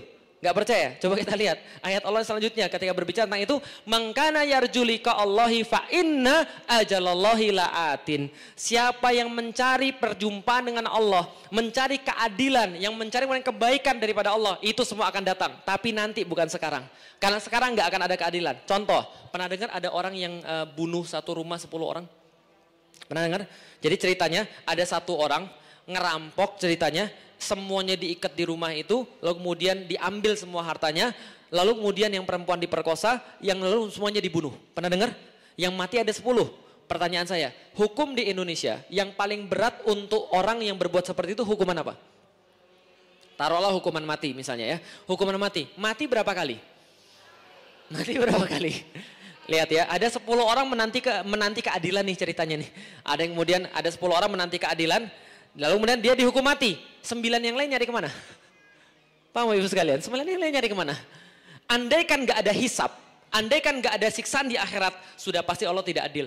Tapi Allah katakan, Allah maha adil. Makanya kadang-kadang kita melihat di dalam Al-Quran, siksaan Allah tuh kadang-kadang ekstrim. Kenapa? Allah cuma pengen mau ngomong sama kalian. Kalau kalian mau nyari keadilan, Allah punya keadilan. Allah punya keadilan. Orang bisa menyangka mereka akan melewati Allah di dunia, membohongi Allah di dunia, merasa bahwa mereka bisa ngibulin Allah di dunia, tapi Allah punya cara tersendiri untuk berhitung dengan mereka. Innahum kanu la yarjuna hisaba. Seperti apa? Allah sampaikan, inna jahannama kanat mirsada. Sesungguhnya jahannam itu seperti binatang yang menerkam. Kanat mirsada litagina ma'aba, dan dia kemudian menjadi tempat kembalinya orang-orang yang togo, yang melampaui batas, yang kemaksiatannya bukan hanya maksiat biasa tapi maksiat parah. Lalu kemudian Allah katakan apa lagi? Di dalam kemudian neraka itu Allah siksa mereka dengan luar biasa. Contoh, dalam surat Ar-Rahman pernah dengar yatufuna bainaha wa bainaha mimin an? Pernah dengar? Yatufuna bainaha wa bainaha mimin an, pernah dengar? Keren atau enggak? Keren, mau tahu artinya? Mau tahu artinya? Yatufuna bainaha wa bainaha mimin an. Yatufuna, mereka bertawaf. Tawafnya gimana? Dalam suratul Waqiah dikatakan bahwa famaliuna min halbutun. Orang-orang yang berbuat dosa di dunia yang kayak tadi, yang gak bisa dibalas semuanya di dunia, dan mereka gak bertaubat, menyakiti kaum muslimin, menyiksa kaum muslimin dalam jumlah yang sangat banyak dan sangat sadis, nanti di akhirat mereka disuruh tawaf. Tawaf ngapain? Mereka kan makan zakum. Famaliuna min halbutun, dan mereka penuhi kemudian tubuh badan mereka dengan zakum, perut mereka dengan zakum. Tahu zakum? Pohon yang akarnya ada di neraka yang paling dalam, dia punya buah. Buah itu sekali dimakan hancur semua tubuh manusia. Tapi Allah dengan kekuasaannya membuat manusia itu bisa kemudian utuh tubuhnya, tapi kesakitannya tetap. Nah, ketika mereka makan zakum itu, yang pertama kali mereka katakan adalah, ya Allah, haus ya Allah, ya Allah, haus ya Allah, minum ya Allah, minum ya Allah. Allah bilang, mau minum? Ada, silahkan di sana ada minum. Mereka lari ke tempat minum yang ditunjuk, ternyata yang mereka dapatkan adalah apa? 2 jenis minuman yang bisa mereka pilih. 1, tembaga mendidih, 2, nanah mendidih. Tapi apa yang Allah katakan? Kita mungkin merasa jijik di sini, tapi yang Allah sampaikan di dalam Al-Quran, Allah katakan, fasyaribuna syurbal hin. Mereka minum seperti unta yang sedang kehausan. Minum terus, minum terus. Ketika mereka sudah minum, apa yang mereka bilang? Ya Allah, mendingan makan zakum tadi ya Allah daripada minum ini ya Allah. Mereka balik lagi ke tempat zakum. Begitu makan zakum lagi, mereka bilang, ya Allah, mau minum lagi di sana ya Allah, mau minum lagi ya Allah. Yatufuna bainaha wa bainaha mimin an. Mereka tawaf, minum makan, tapi zakum dengan kemudian nanah tadi. Ini Allah sampaikan dalam Al-Quran. Kenapa? Karena Allah pengen ngasih tahu, Allah punya metode keadilan sendiri. Bagi orang-orang yang gak mau tobat setelah perbuatan dia, innahum kanu la yarjuna hisaba. Mereka kira gak ada hisab, mereka kira gak ada perhitungan pada mereka. Ayasbikuna, begitu saja mereka kemudian lewat daripada kejaran Allah. Sa'a yahkumun, gak bakal begitu. Anda perhatikan orang-orang yang kemarin berbuat salah terhadap Allah, melawan Allah, merasa kemudian lebih tinggi daripada Allah, mereka dapat bagiannya masing-masing. Maka kalian semua yang kemudian menyulitkan orang-orang muslim, yang kemudian berlaku salah kepada orang-orang muslim, menzolimi agama Allah, siap-siap dapat yang seperti itu. Allah punya cara sendiri, tenang aja. Anda gak usah mikirin mereka, Allah katakan, tenang, Anda gak usah mikirin mereka. Anda gak usah doakan mereka jelek, gak perlu doakan mereka dapat hidayah. Tapi kalau mereka gak mau tobat, ada bagian tersendiri bagi mereka. Bisa difahami Bapak sekalian? Dan Anda jangan harap keadilan di dunia. Karena Allah sudah katakan, mangkana yarju, siapa yang pengen liqa Allah, berperjumpaan dengan Allah, janji dengan Allah, keadilan daripada Allah, fa inna ajalallahi laatin. Sesungguhnya pertemuan itu, janji itu akan segera datang. kebangkitan Islam, lalu kemudian kaum muslimin yang kemudian akan baik lagi. Insya Allah janji itu akan datang. Tapi jangan berharap pada siapapun. Karena kalau Anda berharap, disitulah awal kecewa. Betul begitu? Sekali lagi, jangan harap pada manusia, siapapun itu. Jangan harap pada saya. Jangan harap pada asatidz. Jangan harap pada pemimpin, siapapun itu. Karena yang harus Anda harapkan hanya, karena begitu Anda harapkan manusia, Anda pasti akan nanti sedih. Anda pasti akan kecewa. Dan yang terjadi pada Islam, yang terjadi pada agama Allah, senantiasa dari dulu ada pengecualian bagi kaum muslimin kalau urusan penyiksaan. Betul begitu? Contoh, orang-orang kafir Quraisy sudah sepakat, namanya Ka'bah itu tidak boleh ada kekerasan di situ. Semuanya terjamin di Ka'bah, kecuali bagi orang muslim. Nggak akan ada keadilan. Jadi Anda jangan kemudian minta keadilan. Ya boleh sih minta, tapi jangan berharap pada kemudian manusia. Anda kan nggak bisa ngomong gini, kenapa kami kemudian selalu disalahkan? Kenapa kalau kami ngomong selalu salah? Kenapa kami kalau ngomong selalu berakhir pada penjara? Lah itu kemarin ada orang yang bawa bendera la ilaha illallah. Lalu dia bilang, ini bendera teroris. Kenapa dia nggak ditangkap? Kenapa dia nggak masuk kerangkeng? Tapi ada orang yang melakukan sesuatu yang mungkin biasa-biasa saja masuk. Yang nggak ada aja jadi ada, apalagi yang ada, paham ibu sekalian? Ini terjadi. Jangan harap kemudian ada keadilan. Karena Anda nggak bakal dapat keadilan. Kenapa? Konstitusi bisa dibengkokkan untuk kemudian kaum muslim. Selalu begitu. Jadi Anda nggak bisa ngomong, kenapa dunia ini nggak adil? Harusnya kan begini, harusnya kan begini. Sebagai warga negara saya harus punya hak yang sama. Tapi nggak ada keadilan kalau urusan kemudian Anda memperjuangkan kebenaran. Bisa dipahami sampai di sini? Saya bukan mengatakan bahwa Anda tidak boleh berharap pada hukum, pada keadilan. Boleh, tapi jangan ditaruh semua di situ. Yang namanya harapan Anda satu-satunya harus ditaruh pada Oke. Dan apa yang Anda akan dapatkan ketika Anda menaruh kemudian pada Allah? Allah katakan, "Wa man jahada fa innama yujahidu li nafsih." Maka setelah Anda tahu Anda itu emas, Anda tahu akan diuji, Anda tahu sudah diuji orang-orang sebelum kalian, dan Anda jangan khawatir terhadap orang yang zalim pada Anda, maka berharaplah pada Allah. Dan ketika Anda berharap pada Allah, senantiasa tingkatkan keimanan Anda, berdirilah dan berteriaklah secara lantang tentang apa yang Anda yakini. Jangan mundur. Kalau Anda mundur, justru disitulah ujiannya. Paham Ibu sekalian? Justru ketika lagi ditekan, Allah katakan jangan mundur, tetap berdiri, sampaikan kebenaran. Kenapa? Kalau begitu Anda mundur, berarti ujiannya Anda nggak lulus. Bisa dipahami ya? Jadi dalam keadaan-keadaan ujian, apa yang Allah katakan? Lalu berjihadlah di jalan Allah. Dengan cara apa? Tetap pegang agama ini. Tetap kemudian jangan mundur. Karena zaman sekarang banyak orang-orang yang nanti akan membuat Anda supaya mundur. Contoh misalnya, Anda pengen pemimpin muslim. Anda dikatakan, apa? Islam intoleran. Jangan mundur. Katakan memang ini agama kita. Kenapa bermasalah? Kemarin saya ada ketemu spanduk di masjid. Jangan jadikan masjid sebagai tempat berpolitik. Jangan mundur. Kenapa tidak boleh? Masjid itu adalah tempat untuk menyampaikan kebenaran. Maka untuk menyampaikan kebenaran di mana saja, apalagi di masjid. Bisa difahami Ibu sekalian. Maka sampaikan kebenaran, jangan mundur selama Anda yakin Anda benar. Tapi bukan suruh Anda frontal juga, Ibu sekalian. Bukan suruh Anda berantem. Kalau sudah berantem sudah salah. Kenapa? Saya perlu mengingatkan. Bagaimanapun juga tahun-tahun ini tahun politik Ibu sekalian. Bukan tahun-tahun ini. Saat-saat ini saat politik, bukan tahun-tahun lagi. Saat-saat ini saat politik. Apapun seolah-olah dicampur adukan dengan itu. Dihubung-hubungkan dengan itu. Kemarin saya ngisi di Depok. Saya ngisi di Tangerang. Nggak boleh ngisi. Alasannya apa? Felix Show Jurkam 02. Saya bilang kapan saya Jurkamnya? Saya Ibu sekalian, yang saya bilang adalah suruh kemudian orang untuk terikat pada Islam, suruh orang taat pada Allah Subhanahu wa taala. Zaman-zaman sekarang memang zaman-zaman politik, tapi ingat jangan sampai menghilangkan persaudaraan. Saya kasih tahu Ibu sekalian, saya selalu ngomong dalam ceramah-ceramah saya, hati-hati, ada kerugian yang lebih besar daripada kalah menang. Apa kerugiannya? Hilangnya ukhuwah. Lihat kondisi Indonesia yang sekarang. Bapak Ibu saya, dulu-dulu kita nggak pernah dapat yang kayak begini Ibu sekalian. Berbedanya pilihan tuh nggak menyebabkan orang jadi berantem. Sekarang Masya Allah, di grup WhatsApp keluarga berantem. Gara-gara apa? Gara-gara beda pilihan doang. Gitu kan ya.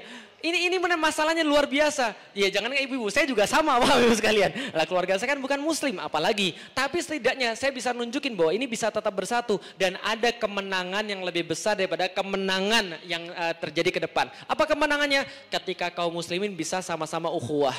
Tapi Ustadz saya tuh kesel banget Ustadz, masa kita difitnah terus. Jangan, saya juga kesel sama. Dan saya yakin deh saya paham banget, Tapi Ibu sekalian, ketika saya lagi kesel banget, Tiba-tiba kemudian saya baca Quran untuk menenangkan diri. Ketika saya kemudian dipersekusi di Pasuruan, saya pulang, saya sedih banget. Saya bilang sama Pak Polisi, saya bilang 5 menit aja saya datang ke sana. 5 menit aja cuma untuk menyapa jamaah supaya mereka kemudian tersalurkan. Minimal mereka lihat saya di situ memang ada, bukan seperti yang diberitakan saya lari di tempat. Enggak, 5 menit aja saya datang sana. Enggak boleh, tetap enggak boleh. Akhirnya kemudian saya pulang, sedih banget saya baca Al-Quran. Tahu enggak bacanya di surat apa? Bacanya di kisahnya Nabi Yusuf. Terakhir ketika Yusuf harus berjumpa dengan saudara-saudaranya dan harus memeluk saudaranya dan tetap mereka bagian daripada saudara karena mereka satu akidah. Bisa difahami sampai di sini? Akan ada masa-masa yang Allah uji seperti itu. Disitulah letaknya Allah akan tunjukkan siapa yang benar-benar hatinya sudah dibimbing oleh Allah Subhanahu Wa Taala. Nah, maka yang terakhir bagi orang-orang yang sudah melantangkan, contoh misalnya seperti ini, angkat bendera, bendera la ilaha illallah Muhammad Rasulullah.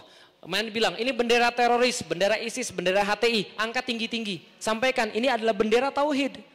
Lah kenapa? Jangan khawatir. Sama ini bendera tauhid, ini bukan bendera siapapun. Dulu sebelum saya masuk Islam, saya ngeliat bendera ini, saya tanya pada orang-orang muslim, ini bendera siapa ya? Dia bilang ini bendera Rasul. Apa sih tulisan di bawah di dalamnya? Saya kan nggak bisa baca. Dia bilang la ilaha illallah Muhammadur Rasulullah. Saya bilang, ini apa? Syahadat kami. Dia kasih tahu artinya, saya spontan bilang begini, kalau saya pegang bendera ini, saya nggak bakal takut mati. Sebelum masuk Islam. Paham Ibu sekalian? Nah setelah masuk Islam, kemudian kita pengen sampaikan, ini bendera Rasulullah. Jangan kemudian mau untuk kemudian di misleading bahwa ini bukan bendera Rasulullah, ini bendera partai, ini bendera HTI, ini bendera ISIS dan sebagainya. Yang bilang begitu, itu berarti muridnya abu-abu. Paham Ibu sekalian? Nah. Oke, contoh. Suatu waktu baru kemarin saya ditanya, Ustadz, bagaimana kalau seandainya apa yang kita rencanakan, setelah kita menanggung derita, setelah kita menanggung tekanan, setelah kita menanggung cobaan. Ustadz kan tadi bilang ayat-ayat ini turun sebelum kemenangan di Madinah, sebelum hijrah ke Madinah. Gimana kalau kita tetap kalah juga dalam perjuangan kita, dalam kemudian apa yang kita inginkan, dalam dakwah kita atau segala macam deh. Ternyata setelah ujian-ujian ini ada ujian yang lain lagi. Saya bilang sama dia, itu berarti Allah pengen kita menang dengan style. Paham sekalian? Allah pengen kita menang dengan keren. Maksudnya apa? Nih lihat ya, yang penting Ibrahim meninggalkan istri dan anaknya di lembah Mekah. Siapa yang suruh? Siapa yang suruh? Allah. Dia yakin banget nih perintah Allah. Setelah dia yakin, dia anterin anak istrinya. Enggak ngomong itu sama anak istrinya. Karena kalau dia ngomong, belum tentu istrinya mau. Sampai di lembah Makkah, sudah jauh banget daripada rumahnya, dia tiba-tiba pergi. Istrinya bilang, bang mau kemana bang? Kalau zaman sekarang. Dia tetap pergi, bang mau kemana bang? Nggak dijawab juga. Pertanyaannya kalau 2 kali nggak dijawab ganti kan ya. Kalau masih nanya itu juga berarti bisa jadi suaminya marah. Sering nggak begitu di rumah? Mau kemana mas? Mau kemana mas? Mau nanya terus. Sudah 2 kali ditanya nggak jawab, ganti pertanyaan. Gantinya gini, apakah ini perintah Allah bang? Ibrahim balik berkata, iya ini perintah Allah. Saya harus meninggalkan engkau di sini, ini perintah Allah. Ketika sudah mendengar perintah Allah, apa kata istrinya? Kalau ini perintah Allah, pergilah bang, nggak apa-apa. Saya yang jaga Allah dan Allah tidak mungkin menelantarkan saya. Yang penting, apa yang Allah perbuat pada dia? Allah kemudian anaknya dijamin dengan air zam-zam, dijadikan pusat peradaban, meninggikan Ka'bah, membangun kemudian visi mulia untuk kemudian mengislamkan seluruh penduduk dunia. Luar biasa. Yang penting yakin. Kisah siapa lagi? Lihat. Maryam. Maryam itu hamil tanpa bapak. Anda bisa bayangkan nggak ada orang hamil tanpa bapak? Tanpa suami. Anda bisa bayangkan nggak? Punya anak nggak ada bapaknya, bisa dibayangin. Zaman sekarang aib atau enggak? Tiba-tiba ada anak perempuan keluar hamil, kira-kira gimana? Sedangkan dia belum pernah menikah, aib banget. Apalagi zaman dulu. Zaman dulu tuh mengerikan luar biasa. Tiba-tiba Maryam ini dapat wahyu, hamil, nggak ada suaminya. Dia langsung mengasingkan diri dia, pergi daripada keluarganya supaya keluarganya nggak diomongin sama orang. Di tengah-tengah padang pasir, dia mau melahirkan. Apa kata dia? Ya laitani mittu qabla hadza wa kuntu nasyam mangsia. Ya Allah, aku lebih baik mati saja ya Allah. Sakit banget ya Allah. Gak ada yang boleh memperhatikan saya. Lebih baik saya mati dan dilupakan. Udah gitu aja ya Allah, selesai. Apa kata Allah? Wa uzi ilaiki bijiz'in nakhlah. Tenang, kami sudah menyiapkan yang benar-benar buat kamu. Goyanglah pohon kurma yang ada di sebelahmu. Karena dia lagi senderan di pohon kurma. Suruh goyang pohon kurma. Apa kemudian Maryam bilang? Ya Allah ya Rabbi, orang lagi sakit ini suruh goyang pohon kurma. Yang benar aja kali. Solusi konkret gitu loh. Apakah Maryam bilang begitu? Yang penting wa huzzi ilaiki bijiz'in nakhlah, maka dia goyang kemudian pohon kurma. Kemudian turun rutoban janiyah. Lalu kemudian turun pohon kurma yang Masuk akal nggak? Pernah lihat pohon kurma? Kalau nggak pernah lihat pohon kurma, lihat aja kelapa tuh. Nah goyang pohon kelapa, mungkin ya itu buahnya jatuh ke bawah? Ya nggak mungkin. Tapi ini Allah yang nyuruh. Kalau Allah yang nyuruh, yang penting, oke, ada kisah yang lain lagi. Ini kemudian kisahnya kemudian Musa. Ini sangat berkoleksi dengan sekarang. Musa, Bapak Ibu sekalian, siapa Musa, ada yang tahu? Siapa Musa? Nabi Musa. Nabi Musa itu anaknya siapa? Ya anaknya bapak dan ibunya Ustaz. Ya saya juga tahu. Bani Israel, paham Ibu sekalian? Dan Musa itu lahir ketika masa-masa Firaun sedang memberikan keputusan Firaun. Bisa dipahami Ibu sekalian? Apa keputusan Firaun? Firaun didatangi oleh peramal, peramalnya bilang, akan ada anak daripada Bani Israel yang akan menggantikan kamu sebagai raja Mesir dan dia lahir tahun-tahun ini. Maka kemudian Firaun mengatakan pada seluruh tentara-tentaranya, tolong temukan anak-anak laki-laki yang lahir di tahun-tahun ini, bunuh mati semuanya. Paham maksudnya? Nah ini ada anak, ibunya dapat kemudian perintah daripada Allah, anak ini dihanyutkan di sungai. Anak ini dihanyutkan di sungai, belum sempat dikasih nama. Maka kemudian sampailah ke dapurnya Fir'aun. Diambil sama istrinya, makanya diganti nama, dikasih nama Musa. Musa itu adalah nama yang sangat umum untuk orang-orang untuk orang-orang Mesir. Contoh pernah dengar Tutmose? Pernah? Tutmose itu raja Fir'aun. Namanya Tutmose, ada satu. Moses itu juga sama, Musa. Maka Musa itu adalah anaknya Bani Israel, diambil sama kemudian istrinya Fir'aun, lalu kemudian untuk dibesarkan di istananya. Kok Fir'aunnya mau? Ya itulah tanda bahwa Fir'aun itu takut istri, paham Ibu sekalian? Jadi Anda nggak usah kecil hati ya, gitu kan ya. Fir'aun aja takut sama istri ya, Ibu sekalian. Jadi kira-kira begini, lu kenapa kamu ngambil Bani Israel? Ini kan anak Bani Israel bukan anak Mesir. Iya bang, gak apa-apa bang, kita pelihara aja bang. Gak boleh, pokoknya harus dibunuh. Jangan bang, kita pelihara aja. Ya sudah gak apa-apa, takut istri, paham Ibu sekalian. Nah setelah kemudian dibesarkan di istananya Fir'aun, dia dianggap sebagai salah satu bangsawan keluarga Fir'aun. Suatu waktu ketika dia lagi melerai orang yang lagi berantem, ada orang Mesir sama orang Yahudi. Berantem nih, dilerai. Jangan berantem bro, mati itu orang Yahudi Mesir, paham Ibu sekalian. Cuma dilerai doang, mati saking kuatnya. Jadilah dia buron. Ketika dia jadi buron, dia lari ke Madian, lalu kemudian dapat wahyu di situ. Apa wahyunya? Allah perintahkan pada Musa. Musa pergi ke tempat Firaun, sampaikan dua hal pada dia. Satu, sampaikan risalah saya pada dia. Yang kedua, sampaikan bahwa kamu minta Bani Israel untuk pergi bersama kamu. Kira-kira gini, kalau pas itu terjadi, terus Firaun bilang, mangga silahkan pergi sama Bani Israel. Itu kira-kira kisahnya jadi herois atau tidak? Kisahnya jadi keren atau tidak? Ingat ya, kalau Allah menunda kemenangan, berarti Allah pengen kita menang dengan cara yang lebih gaya. Wah, Bapak sekalian. Nah, tapi ketika ngomong begitu, apa kata Firaun? Firaun nggak menanggapi apa yang Musa sampaikan. Materi debatnya adalah saya bawa risalah, yang kedua, Bani Israel mau saya bawa. Jelas maksudnya? Tapi apa kata Firaun? Firaun bilang, Musa, kamu itu anak ingusan tahu nggak? Kamu tuh dibesarkan di dapur saya, makan makanan saya. Berani-beraninya kamu berkata begitu sama saya. Jelas maksud saya? Yang diejek orangnya. Jelas maksud saya? Jadi hati-hati kalau Anda berjumpa dengan orang yang diejek adalah Anda nggak usah tersinggung. Lah kenapa? Berarti orang itu tidak punya lagi materi debat. Bisa dipahami Ibu sekalian. Ketika nggak berhasil mengejek, yang kedua yang dilakukan oleh Firaun adalah Firaun bilang pada Musa, Musa berhenti kamu ngomong. Kalau kamu nggak berhenti ngomong, kamu tahu nggak? Di sini kamu masih buronan. Di sini kamu masih buronan. Kamu punya catatan kriminal di sini. Kalau kamu ngomong lagi, penjara siap untuk menantimu. Baca di dalam surat Syu'ara. Yang pertama ngejek Musa. Yang kedua menakut-nakuti Musa dengan kurungan, dengan kemudian penjara. Ketika sudah dua ini nggak berhasil, Musa menyampaikan tetap risalahnya dan kemudian Firaun kalah telak dalam kemudian itu seluruh orang-orang yang ada di situ memperhatikan Musa dan kemudian Firaun bilang, kenapa kalian malah tertarik dengan Musa? Kenapa kalian malah memperhatikan risalahnya Musa? Yang raja ini saya, bukan Musa. Yang ketiga, yang kemudian dilakukan oleh Firaun kepada Musa adalah Firaun mengatakan, hati-hati kalian semua, Musa akan mengeluarkan kalian dari negeri kalian. Paham maksudnya?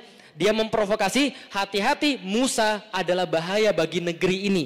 Hati-hati Musa akan mensuriahkan Indonesia. Kira-kira begitulah kalau zaman sekarang. Musa anti NKRI, Musa anti Pancasila. Bisa dipahami Ibu sekalian? Soalnya ini negara punya dia sendiri. Bisa dipahami Ibu sekalian? Ini yang terjadi. Yang ketiga, maka sama selama-lamanya. Kalau nggak berhasil ngejek, nggak berhasil menakut-nakuti yang mendakwah, yang berdakwah. Yang ketiga, nakut-nakutin orang-orang yang didakwai supaya menjauhi orang-orang yang berdakwah. Bisa dipahami Ibu sekalian? Tapi yang terjadi adalah Musa tetap membawa Bani Israel malam-malam hari, pagi harinya udah kekejar. Di depannya lautan, di belakangnya tentaranya Firaun. Ngeri nggak nih? Ngeri nggak? Situasi gimana ini kira-kira ini? Situasi deg-degan kan kita nih ya. Nah kalau tadi mangga silahkan, ini Bani Israel silahkan di bawah, itu kan nggak seru kan ya? Ini seru banget nih. Di depan kemudian lautan, di belakang kemudian tentara. Sempet-sempetnya Yahudi pada ngece, paham ibu sekalian? Wah Musa bohong, itu di depan laut, di belakang tentara, matilah kita sekarang. Mana Tuhanmu Musa? Apa kata Musa? Kalla inna ma'ya rabbi sayahdin. Yang penting yakin, enggak bakal kesusul. Kenapa? Tuhanku bersama aku dan dia akan menunjuki aku. Kenapa dia ngomongnya Tuhanku bersama aku? Kalau Rasulullah Muhammad bilangnya Tuhan bersama kita. Kalau ini Tuhanku bersama aku. Kenapa Musa Tuhanku bersama aku? Lagi kesel sama Bani Israel, Bapak sekalian. Lagi kesel sama yang ngece-ngece tadi gitu kan ya. Enggak, Tuhanku enggak bersama kamu, tapi bersama aku gitu kan ya. Tuhanku akan menunjuki aku. Ternyata apa yang Allah katakan? Allah katakan begini. Oke Musa, pukulkan tongkatmu. Pukulkan tongkatmu. Tongkatnya Musa, pas dipukulin pertama kali jadinya apa? Ular. Apakah Musanya mikir, ya Allah ini di depan lautan ya Allah. Masa kalau saya pukul tongkat jadi ularnya Orochimaru itu kan bisa kemudian membelah lautan. Kan nggak mungkin gitu kan ya. Dia mungkin mikir ini apa lagi nih gitu kan ya. Padahal dia kan sudah tahu tadi kan berubah jadi ular. Lah kalau pas diketokin lagi berubah jadi ular lagi. Kan ular nggak bermanfaat sekarang. Tapi Musa itu yang penting, Musa nggak nanya gitu ibu sekalian. Dia kan, ya Allah kalau ketok lagi ini jadi apa ya Allah? Nggak nanya gitu. Apa jadi tolaut ya Allah? Nggak nanya gitu ibu sekalian. Tapi Musa cuma mengetokkannya tongkatnya. Apa yang terjadi? Terbelahlah lautan. Paham ya? Musa gak banyak tanya sama Allah.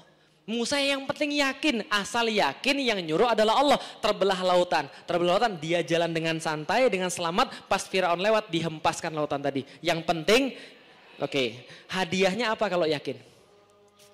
Hadiahnya apa kalau kita yakin bahwa perintah Allah itu memang begitu, lantas kita mau terikat pada perintah Allah, kita tetap taat pada kondisi-kondisi tekanan, kita tetap baik di saat orang-orang menzolimi kita tetap kemudian waras di saat orang-orang kemudian jadi gila. Apa kemudian hadiah Allah bagi kita? Ma asaba mim musibah, tidaklah kemudian Allah turunkan kepada seseorang musibah termasuk fatana tadi, illa biiznillah, kecuali Allah sudah izinkan dia untuk menimpa Anda, supaya Anda jadi murni lagi, supaya Anda jadi 100%, supaya Anda jadi lebih kuat, supaya Anda jadi lebih sabar, supaya Anda jadi lebih bisa menghargai orang lain, supaya Anda tahu bahwa disakiti itu nggak enak, maka Anda tidak mau menyakiti orang lain. Ini kemudian Allah katakan, kemudian apa yang terjadi? Wa may yu'min billah, dan siapa yang tetap yakin, tetap beriman pada Allah setelah ujian-ujian itu, Allah kata yahdi qalbah, Allah tuntun hatinya, dan gak ada pemberian Allah yang lebih indah daripada Allah tuntun hati seseorang. Saya dipahami sekalian, kita nggak bisa ngendalin hati kita, betul? Hari ini kita senang kita sholat, siapa yang tahu besok kita masih senang kita sholat? Hari ini kita bisa tahan terhadap ujian, siapa tahu besok kita sama-sama bisa tahan terhadap ujian. Hari ini kita masih beriman pada Allah, siapa tahu besok kita bisa beriman pada Allah. Sedangkan para nabi aja nggak bisa menjamin keimanan, tapi orang-orang yang setelah dikasih musibah, yang tadi sudah saya ceritain semuanya, tapi mereka masih beriman pada Allah, yahdi qalbah. Dan siapa yang sudah ditunjuki Allah hatinya, nggak akan merasa sedih, nggak akan merasa takut, nggak akan merasa hasad, nggak akan merasa iri dengki, hidupnya lempeng, enak, santai, ringan, tanpa ada kemudian problematika yang berarti. Lihat ya, Rasulullah Shallallahu Alaihi Wasallam dan para nabi hidupnya susah, tapi hatinya ditunjuki Allah. Ada orang-orang yang hidupnya enak, tapi hatinya nggak ditunjuki Allah. Ada nggak? Banyak nggak model begini? Bapak Ibu sekalian, kalau kaya otomatis tenang, orang kaya nggak akan bakal bunuh diri. Kalau orang pinter otomatis tenang, nggak bakal orang pinter bunuh diri. Kalau punya jabatan otomatis bahagia, nggak bakal Fir'aun itu kemudian mati di dalam lautan. Namrud digigit nyamuk mati, wah ibu sekalian, nggak bakal. Tapi Allah pengen kasih tahu, sesungguhnya Islam itu adalah agama yang diturunkan. Ketika turun agama ini, Anda bisa ngatur bagaimana Anda bereaksi terhadap sesuatu. Dan reaksi yang paling bagus adalah kalau Allah sudah menunjuki hati Anda. Maka Anda jadi orang yang gak mudah marah. Anda jadi orang yang gak mudah provokatif. Anda jadi orang yang gak mudah gumun kalau bahasa Jawanya. Gak mudah kagetan. Senantiasa berada di jalan Allah Subhanahu wa Ta'ala.